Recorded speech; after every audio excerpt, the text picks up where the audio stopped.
Together we can, together we will make our island a better place for you and me. E holo mua kako I ka pono, together we can. Together we can. Hey, how and welcome to another segment of Together We Can. Yes, I'm standing right here at the National Tropical Botanical Garden, and we're going to be visiting the Conservation and Horticulture Center right here in a beautiful garden. We are the Garden Island, of course, and how more beautiful to be standing right here and talking story with the team right here at the National Tropical Botanical Garden. We're going to be meeting with our team members very, very shortly. Our CEO, Chippa Wickman, our Conservation Manager, Mr. Dr.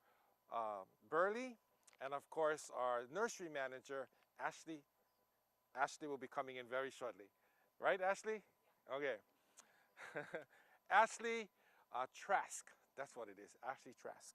But before, as we always do, we kind of let you know what's been happening. I've been out and about as always and trying to really connect with the people of our beautiful island of Kauai. Had a chance to attend the Kauai Korean War Veterans Reunion over at the Veterans Hall, an opportunity to meet with many of our veterans and their families.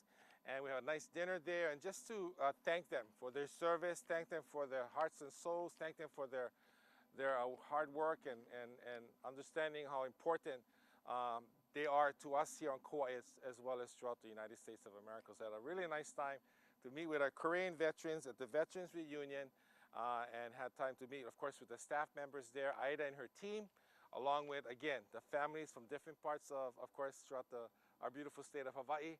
Got to talk story with the aunties and uncles from Maui and Molokai and, of course, over on Oahu, and just had a really nice time sharing and talking story with them. Koloa Plantation Days, yes, folks, I did ride a horse again. It was a fairly large horse. The last time it was a pony. So very happy to join, of course, the Mirandas and the women's rodeo champions and all the different cowboys and cowgirls in the very popular and famous Koloa Plantation Parade. Really nice event. Families coming out, visitors lining up on the roadsides. Of course, that whole culture and Koloa town just coming up and being alive, and with all the events and cultural activities and food. And so again, thank you to all of the organizers of our Koloa Plantation Days Parade.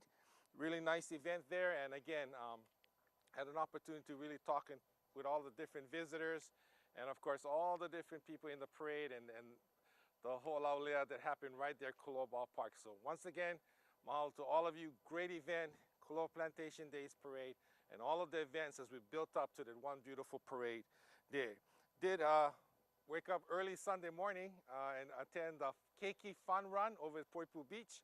Again, another chance to meet up with families from throughout the country and the world who were there and invited our young keiki to participate in a 1 mile run. 1 mile, folks.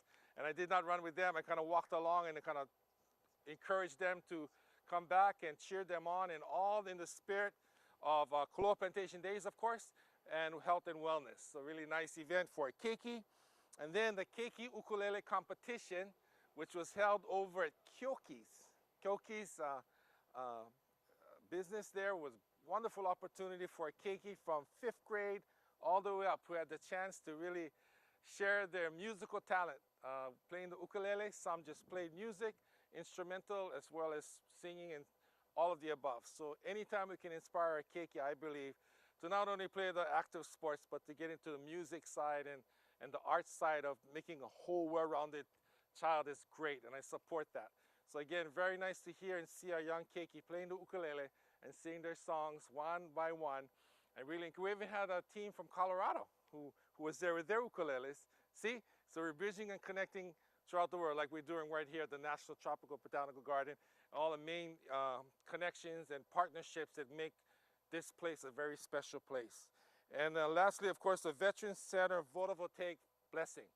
Another chance to really thank all of our veterans, our Veterans Council, our Veterans team members for thinking abroad and thinking green, going green, and their efforts to really convert and retrofit the Veterans Hall into this beautiful rooftop of photovoltaic a photovoltaic system that, of course, is going to help them with the energy needs there. So hats off to our Veterans Council members, Veterans Helping Veterans, First Hawaiian Bank, and of course all of the contractors who really work closely with our veterans to make this happen for our Veterans Center. So again, we're trying to do that collectively overall in our county as we retrofit our own county facility. We're looking at our police facility right now, as well as our prosecuting attorney's office. We're looking at some of our neighborhood centers that we continue to retrofit and bring Kaua'i to a place we're going to be proud of. Energy free, energy efficient, and sustainable is a big word. And so hoping that we can continue and work closely with all of our partners and of course the community yourself as we continue to keep and take care of our Aina and Kaua'i. So now what we're going to do is call upon our guests for today. Happy to be here once again. We're going to call upon Chipper Wickman, who is the CEO right here at the National Tropical Botanical Garden, Chipper. And of course, Dr. David Burley, who is the Director of Conservation and Nursery Manager, Ashley Trask. And we're going to be talking story. Chipper, of course, I've been here a couple times before. The last time we did a feature on this particular area. And then now we're moving on to this conservation area to share with you, the public, what is happening right here at the National Tropical Botanical Garden. So Chipper, I want to say aloha to you again and thank you for having us here. I know there's a lot of great things happening right here in this particular area, a lot of new things happening, a lot of restoration project, and all the great things are happening. So you want to kind of introduce yourself again and a little bit about BG and the things that are happening, and then we can go on to our other guests. Well, mahalo, Mayor, for giving us the opportunity to kuka with you, talk story a little bit, and you know, share with our island community a little bit more about what we do. It's really important for us to reach out to the community and share what we do. A lot of people know of us as a very beautiful area. What they don't realize is the incredible conservation, scientific research, and education programs that are going on here. And as we stand here in this beautiful setting, every day I wake up, I pinch myself. I just can't believe I actually get to do this for a job. You know, that somebody's paying me to come and work in this place. And it's one of the most impressive collection of tropical plants anywhere in the world. And today we're going to get a glimpse into some of the really rare stuff here in our nursery, which is an incredible facility. We completed this. This was the first construction project I took on as the CEO. I've been at the garden since 1976. So this is my 36th year, but in 2003 they asked me to become the CEO and director, and that meant a change in my lifestyle and responsibility, and getting this facility built was one of our top priorities because the work we do to conserve endangered species is critically important. I lovingly call this our intensive care unit. Intensive care unit. I like that. And you know, it's true. I mean, we have many species growing here that will never go out into our living collections because they are so fragile, and this is the only way we'll be able to prevent their extinction. So it's a very special facility, and it's part of. Last time you came, we talked about the McBride renewal, opening the garden up, creating more accessible paths and better interpretation. And of course, this facility will be an important part of that in sharing with the public. And Chipper, I know your work that you do here takes you abroad as well, so there's a lot of connecting with the world. Yes, right? indeed. And that's some great opportunities there to share Kaua'i with the world. Absolutely, right? absolutely. In fact, in September, I'm going to Korea, where over 100 countries will be participating in the World Conservation Congress. It's the largest conservation event in the planet. It's the equivalent of the Olympics of the conservation world. Hosted by the IUCN, the International Union for the Conservation of Nature. And we're going with the Lieutenant Governor and Chairman of the Office of Hawaiian Affairs. And we've got a big contingent going, almost 50 people, to really roll out and share what we're doing here in Hawaii, and especially at the NTBG, to conserve the biodiversity of these very special places. So, so there you go, folks. A little talk story session here with Chipper.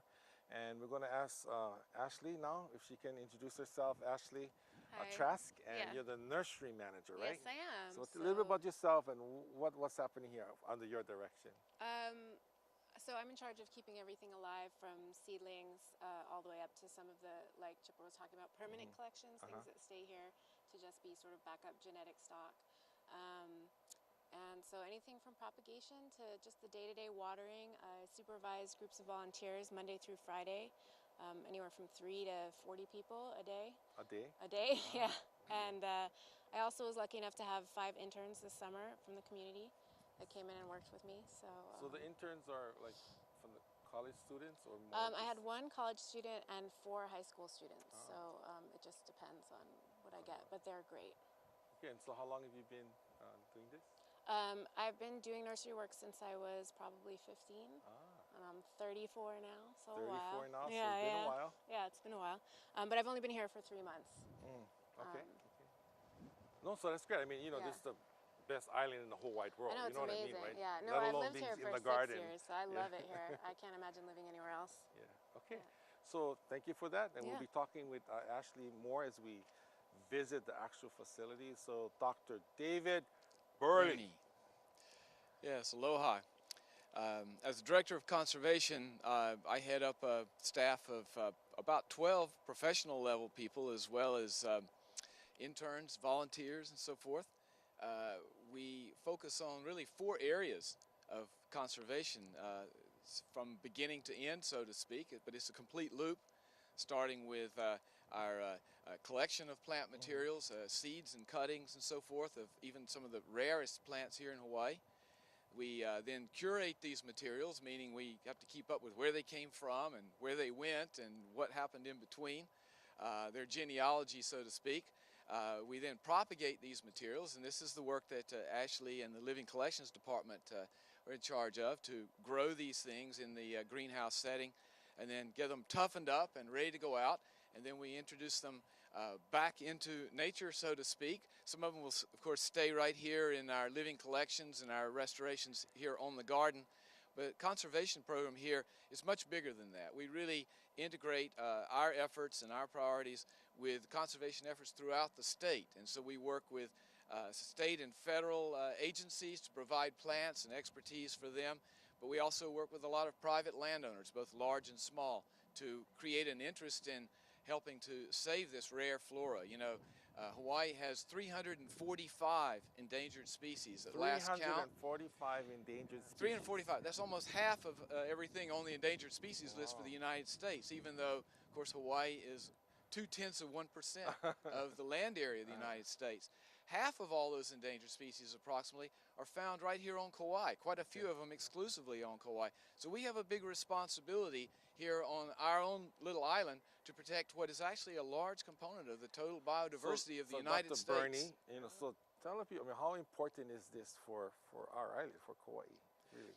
Well, you know, we're supposed to be the garden island, right? I said that from the beginning. So we're right in the garden. That's too, our so. obligation. That's our kuleana here, not only to protect the species that are unique to this island, unique to Hawaii, but to set an example for the entire rest of the nation and the world in doing this. I always like to say, if you can do conservation right here on Kaua'i, you could do it anywhere in the world, because we have a big task here, and we need, obviously, everybody's help to do that. And is there any connection, I'm sure there is, with, you know, the university level, the University of Hawaii and our KCC? Is there of course, yes. Well, you know, I'm an adjunct professor at the University of Hawaii to begin with, and several other people here at the garden who are involved in research, because a part of my own obligation here is not just to sort of see that we do the conservation work per se, but to understand and evaluate what we're doing, to do the research that's necessary to know how to do this. Remember, we're growing a lot of plants that have never really been grown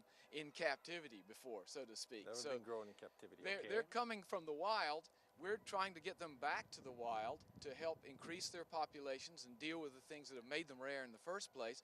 So that involves a lot of research. So we have a lot of collaborations with the University of Hawaii, all the various branches, graduate students that come and work here, faculty members that collaborate with us on our projects, and increasingly we're involved with actually running these field school programs. I have a whole series of field school offerings where people can come here, work with us in this important work, learn from it, and get college credit from the University of Hawaii and from a whole series of other universities in this type of work.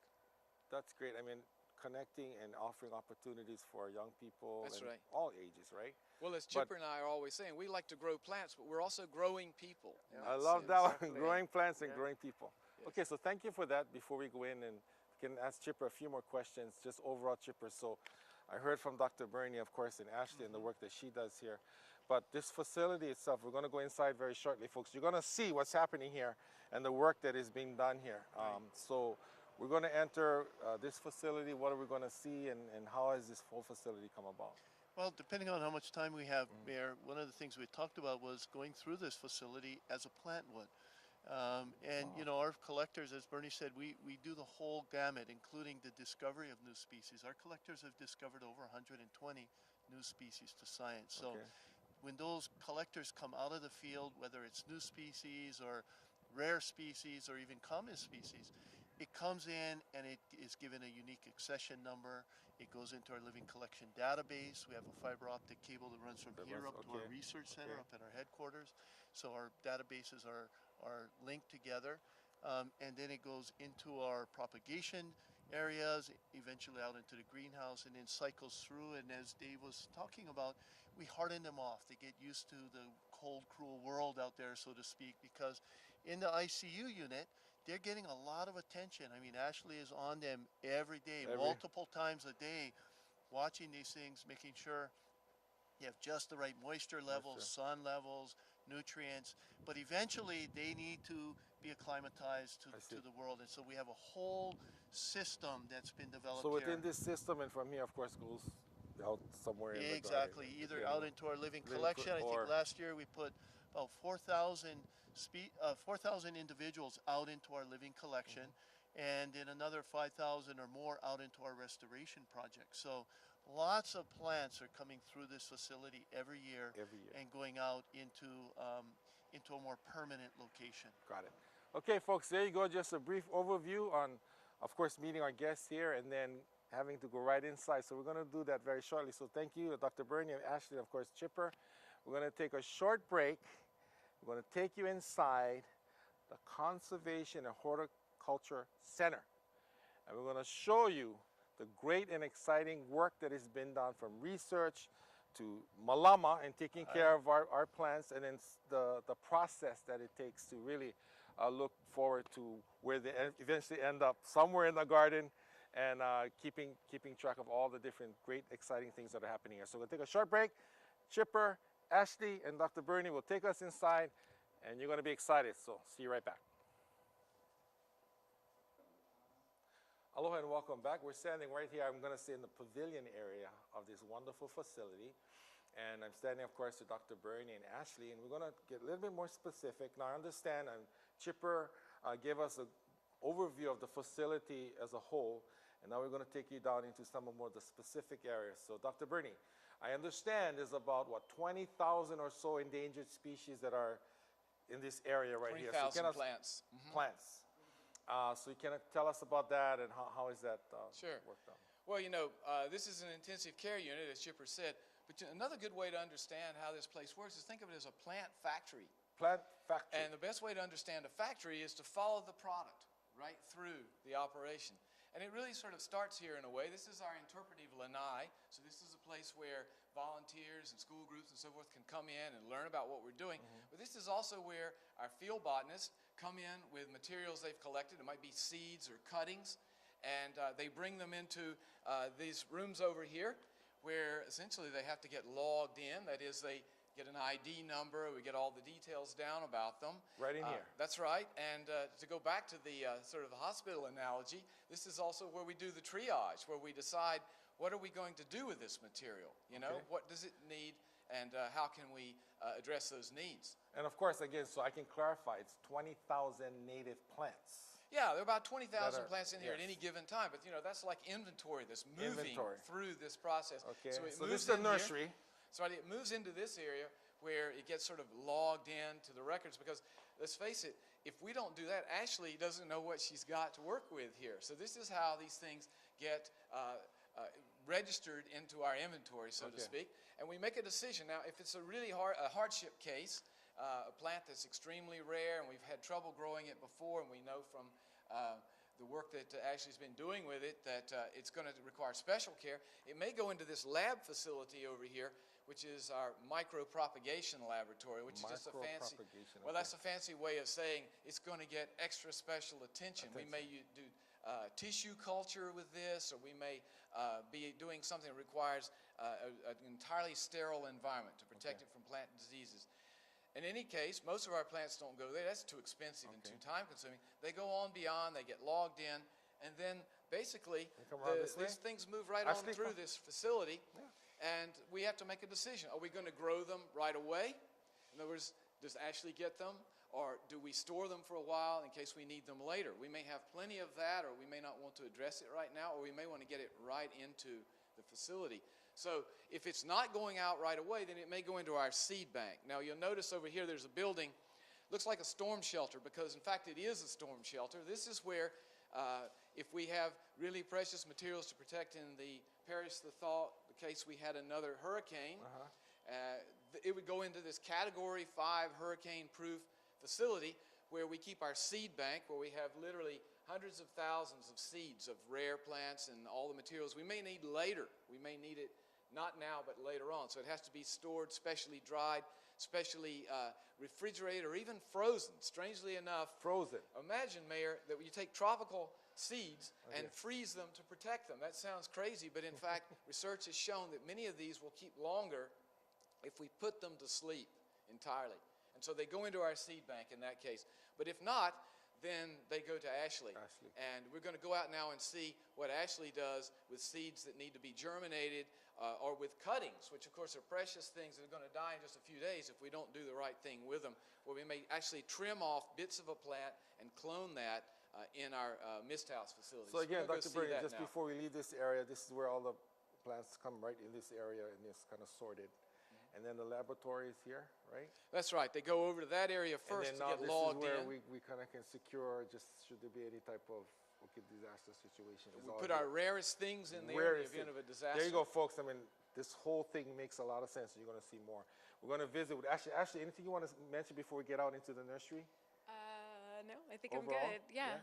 So are you part of this as well? This is kind of before it comes to me. This is before you. And then, like Bernie said, once they decide if it's time to propagate it, then I take hold of it and either take cuttings or germinate the seed immediately, and then we'll go from there. And then go from there. Okay. So, folks, hang with us. We're going to take a walk back to this hallway and visit Ashley's nursery.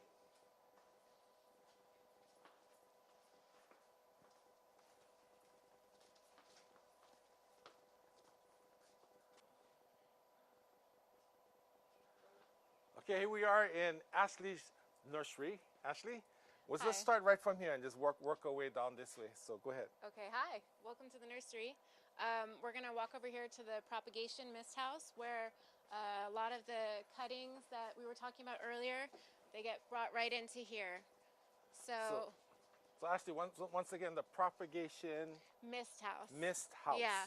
So this is where we then, on any given day of the week, one of our collectors could show up at any time with a plastic bag with a little plant in it and say, okay, there's only 3 of these left in the wild, can you grow it? And so then I have to recut it and treat it with whatever hormone would be necessary for that plant and stick it. So you can look in here.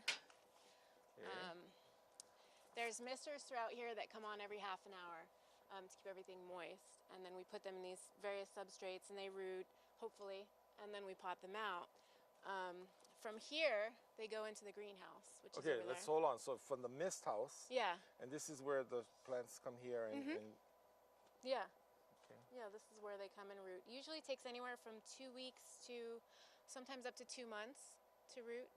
And the database they were talking about earlier is really important when it comes to this too, because we keep a lot of information logged in about everything we do, so that what works we know and we can remember and do it just again. For the viewing audience, I mean, the mist part of it, what is the whole purpose? I mean, is just to keep it... Here, watch. So, yeah, here we go, folks. I got the actual thing happening. Okay. There we go. Watch out. Okay. So it keeps it, because they don't have roots, yeah? When we get the plant material in, it's just like a stem. So there's no way for it to absorb moisture, so we have to keep the mist coming in so that it can stay alive. Got it. Yeah. Okay, moving on. Here, let me So turn this is this the off mist real quick. house. So from here they go to The greenhouse. the greenhouse. The greenhouse, yeah. Okay. All right. Which is just over here. Okay. You'll see some larger examples of some of our native plants outside the greenhouse. Just sort of give you an idea of what we're growing in here. As you come in, Wow. you can see everything is pretty organized. Because, like David was saying, a lot of these plants haven't been grown in cultivation. We have to keep everything very sterile and clean to avoid die-off. There's tables of seedlings over here. You can see that they're planted in cinder, volcanic cinder, which is basically a soilless medium, and it's a way to keep any kind of fungus or disease from killing off the seedlings. So name some of the plants we're talking about. I mean, Well, there's a whole variety of native Okay, plants okay. that we're growing. native plants, a mixture. Yeah, of, this is basically everything that we're seeding is native. I see. I see. A lot of it is endangered. Okay. Most of it is wild collected seed. Ah. Okay. So, I don't know. That's about it. And then the work part, you have volunteers coming in, like you said. I do. A lot of the transplanting of the seedlings is me personally, just because they are really tender. Okay. But they help with the cleaning and the transplanting the bigger plants, and just regular maintenance, fertilizing, and even planting out into the garden. Okay. So they do any number of things. So again, from the mist house, it would come. It would come into here. Okay. Generally, the back room is the cool room. We have fans in there. They're not on right now. Back here. But it's quite a bit cooler in there. So that's sort of like back to the triage analogy, keeping them really cool and safe until they get more established and they move out into this part of the greenhouse. And then in that hardening off process, they would move from here to outside, and then slowly into hardier and hardier zones, so they're ready to go out into the outplanting areas. Oh, okay. How about you, Dr. Bernie? Anything you want to add to just? Well, just notice as you walk through, the plants get bigger and bigger. That's the whole idea. We start with tiny seeds that we've soaked and maybe scratched up a little bit to wake them up, or with cuttings that we've managed to get some roots to grow on. But then they get repotted by our volunteers as they move in this direction. As we go through here, you'll see the plants just get bigger and bigger. The whole idea being, one, to get them large enough to go out, but two, to also get them tough enough, because we're going to go outside in a moment where the conditions are a little more harsh. Because we have to serve them notice that they're going out in not the cold, cruel world, but the hot, dry, cool world in our case. I see. Yeah. And again, one more time, that room down there is for High elevation. high plants. elevation. Okay. So there you go, folks. And okay, have Chipper come. Why don't you just share with our viewers as an example, talk about this plant, Lula here, which is I know. I which is sort of rare. wanted to. Yeah. Okay. Yeah. This plant is probably represented by only one individual left in the wild. There's one growing on a cliff over on the west side, in the Pauly Coast, and as far as we know, that's the last one in nature. And yet, we've had very good success with this plant for many years. This plant is not only being grown by the Botanical Garden, by the hundreds, and used in living collections and restorations, but it's now become essentially a domestic plant. There are probably over 10,000 of these sitting in pots or in gardens in Europe, for instance. This plant has been adopted by, particularly by the Dutch. They call it the Hawaiian palm, but it's not a palm. But this plant has now become an example of a very rare wild plant that has become adopted, so to speak, by the world. And people are growing it all over the place. It's a real struggle for it to grow here on Kauai anymore, because it's very susceptible to goat damage and also susceptible to certain plant diseases that were introduced on other species of plants inadvertently in the past. So it has a tough time in the wild, but it's an example of a plant that, you know, it's so pretty, it's so cute, that people are quite willing to adopt this plant and help give it a hand, so that hopefully someday it can make it out in nature again. So one more time, the name of this plant? This is the Alula. Alula. Brigamia insignis, and it's found only on Kauai. And as I say now, we think there's probably only one of them left growing out in nature. Great. Okay. So next, we're moving on down to this area of the nursery, or the greenhouse. Greenhouse nursery. Okay.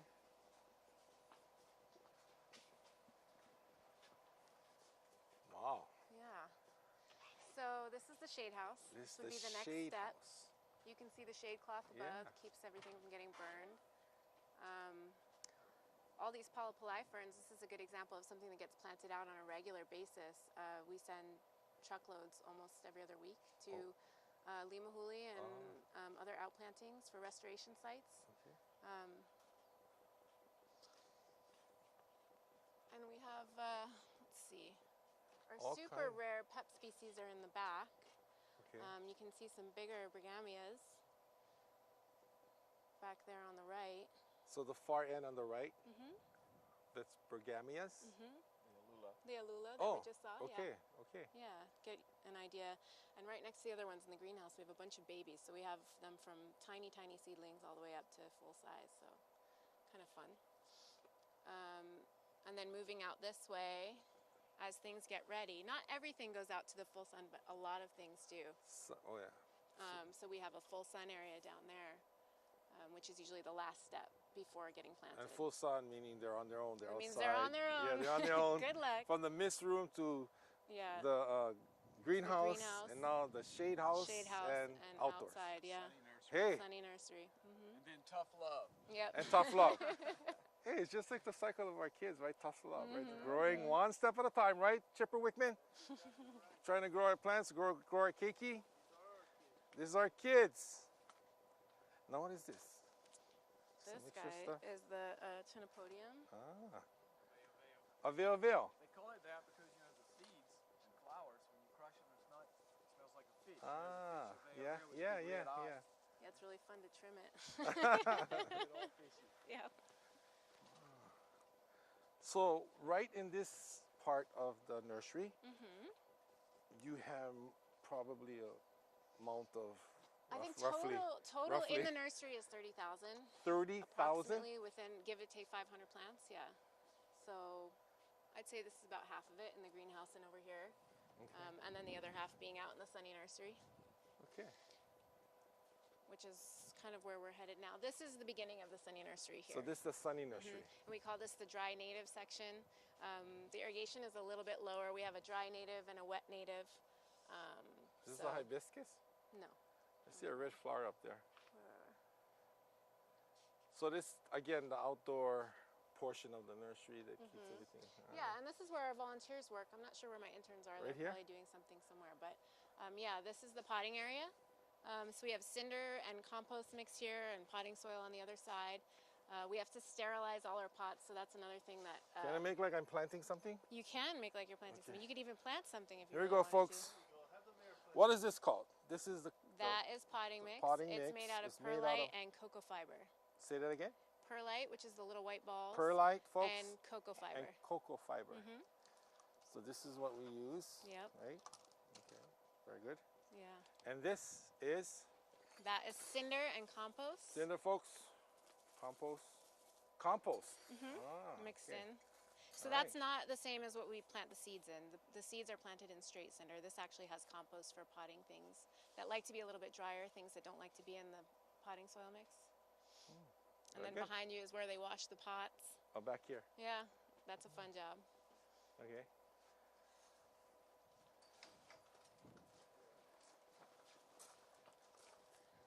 And down this way you can see the rest of the sunny nursery. So this whole part is a sunny nursery. This whole part is the sunny nursery. You can see the palm section is kind of on the left-hand side. And then most of this is our wet native. We have a few tables of what we call hort plants, gingers and such that go out mostly in the garden here. But the majority of everything that's out here is native. Native. Mhm. Great. Okay. So we're gonna call Chipper back on.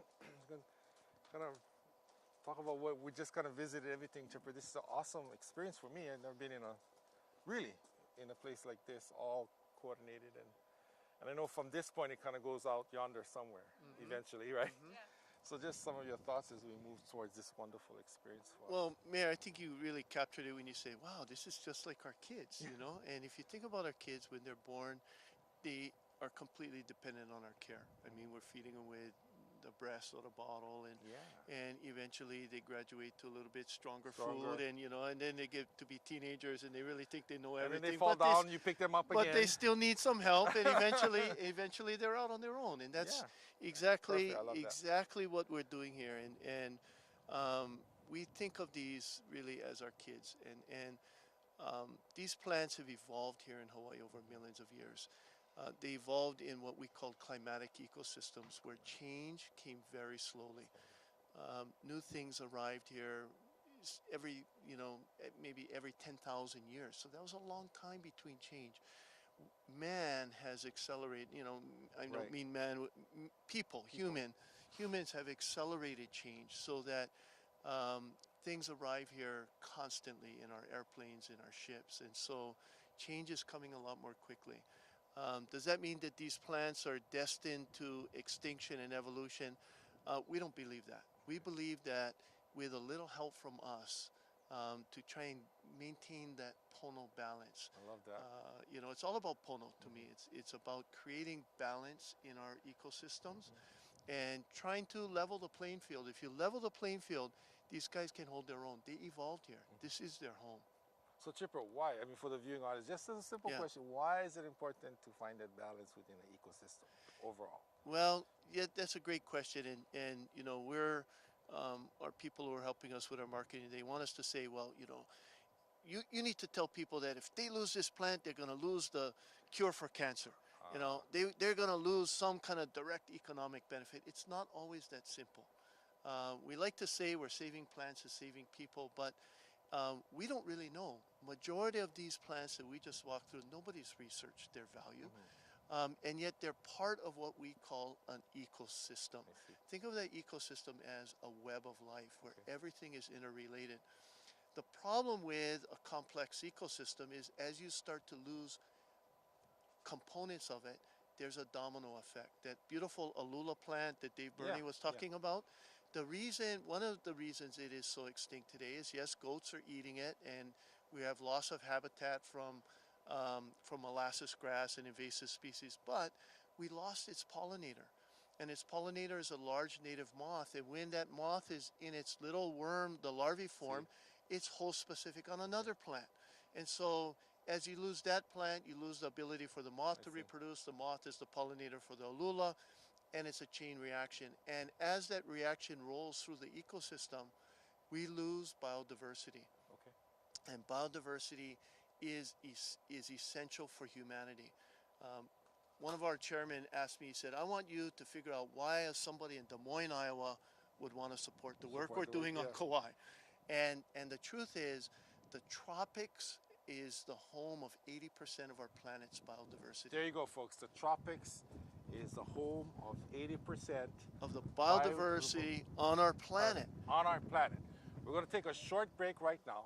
Come right back with Chipper and, of course, Dr. Birdie and Ashley as we wrap up this wonderful segment as we visit our friends here at the National Tropical Botanical Garden. Be right back. Thank you. Aloha and welcome back. We're actually standing right here in this awesome area of the garden, and of course the larger size mist house. We visited a smaller size one, but we're here, and it is true, Chipper is of course with me, and this is an area where we'll see higher elevation type of plants, and plants that we'll see up in beautiful Kaua'i are growing right here in this mist house. So you want to talk a little bit about the mist house and what this whole part means? Sure.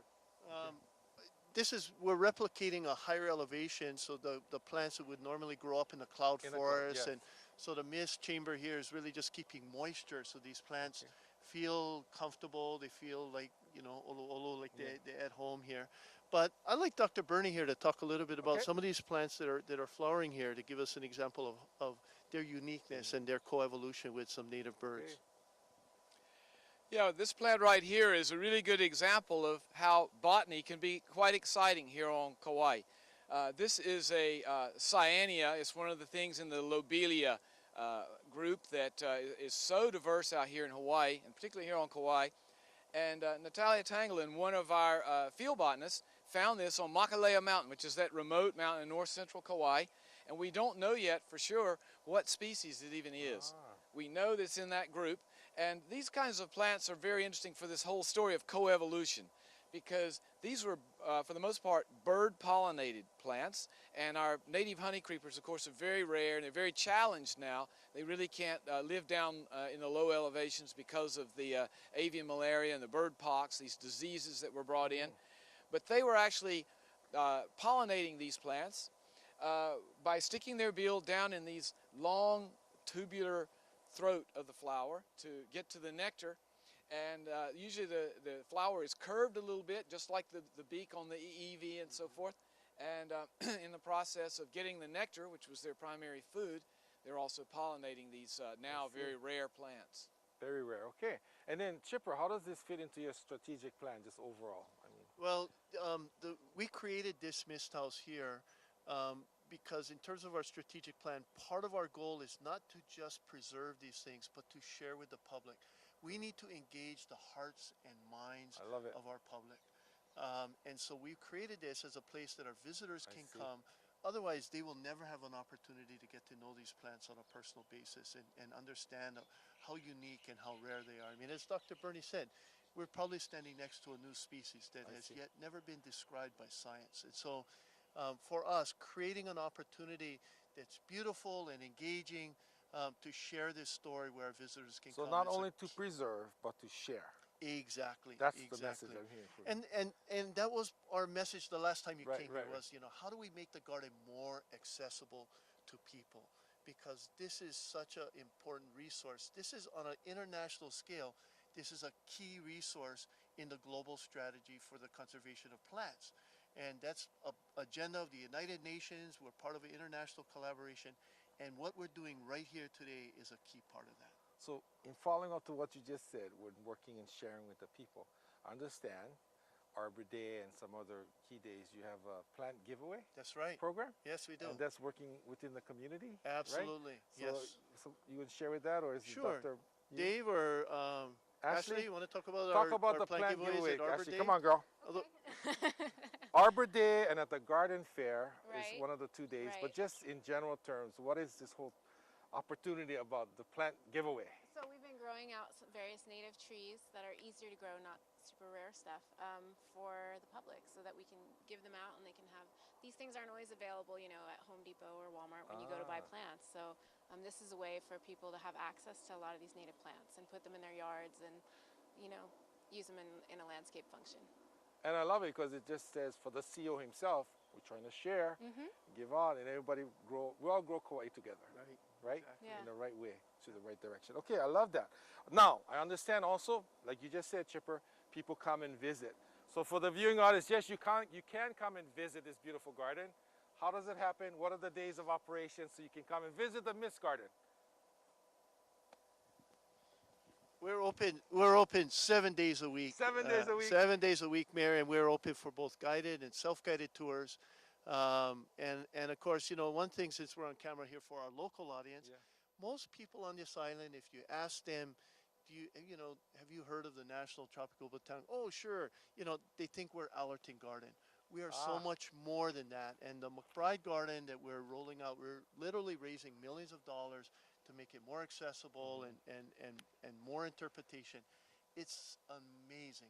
So I encourage our community, come out and spend time here. Self-guided tour is a great way to do that. You're not rushed. You can just enjoy the beauty of the area and relax, take a nap if you want. For others, they enjoy the guided tour because they have a guide where they can get a lot of information delivered in a short period of time. They can have a question and answer session with their guide. So we have both. We're open 7 days a week, and 7 days a week. coming up in August, actually August 25th. Moonlight in the Garden. You'll be with us 5th again. annual. Yeah. Yes, absolutely. See, I know that, folks. That's another opportunity to kind of give back at that time as well, right? That's Okay. right. And we encourage our community to come and join us. Look on our website to go ahead and buy tickets. Or there's a phone number they can call, which is 332-6500.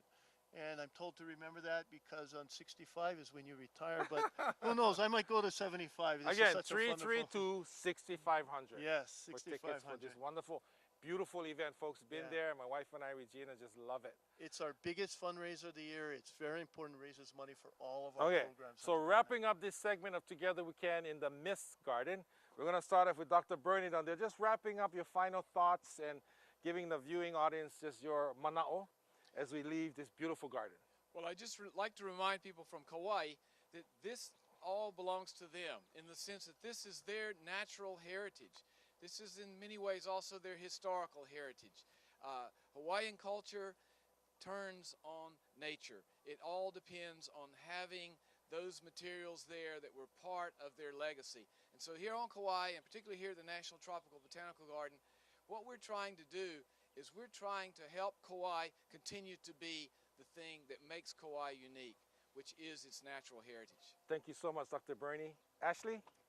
I just want to also invite everybody to come and volunteer. You don't just have to do tours. It's really easy to come and sign a waiver form and get your hands dirty and work in the garden. It's a lot of fun. You can bring your visiting family with you. 5 days a week, I'm ready for volunteers. So. All right, and of course, our CEO, Chipa Wickman. I just want to also build on what Ashley said, which is, you know, last year we had over 20,000 hours of service provided by volunteers. And I thought it was so interesting. A big part of my job is fundraising, and I had made appointments for a lunch engagement with some donors, and they said, well, we'll be at the garden in the morning from 9 to 12 volunteering before we have lunch with you. And I thought that was so cool. These people from the mainland had come on a kind of a work vacation and independently had chosen to volunteer with us. So as Dr. Bernie said, I want our viewers out there to know that we're here for them, that this is an internationally recognized organization doing globally important work, but we're here in their backyard. And I hope people will come to understand us better and take pride in the fact that we're here. We are Kaua'i. We are Kaua'i. There you go, folks. In wrapping up this segment of Together We Can, as these little spigots above us are emitting the wonderful mist, it is like Dr. Bernie said, Hawaiian culture turns on nature. Is that correct?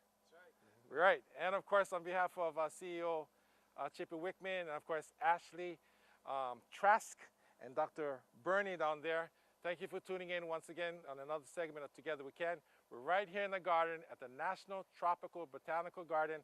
And if you need information, the phone number is 332-6500 because 65 is the retirement age per CEO right here. Aloha! It's all about all of us working together and providing the best. And malama our plants, malama our aina, our ecosystem, and just making sure that we stay connected and taking care of our aina and a lovely, beautiful Kaua'i, the garden island of the Pacific. And we're right here again. Mahalo to National Tropical Botanical Garden. Aloha! Aloha! Together we can, together we will make our island a better place for you and me.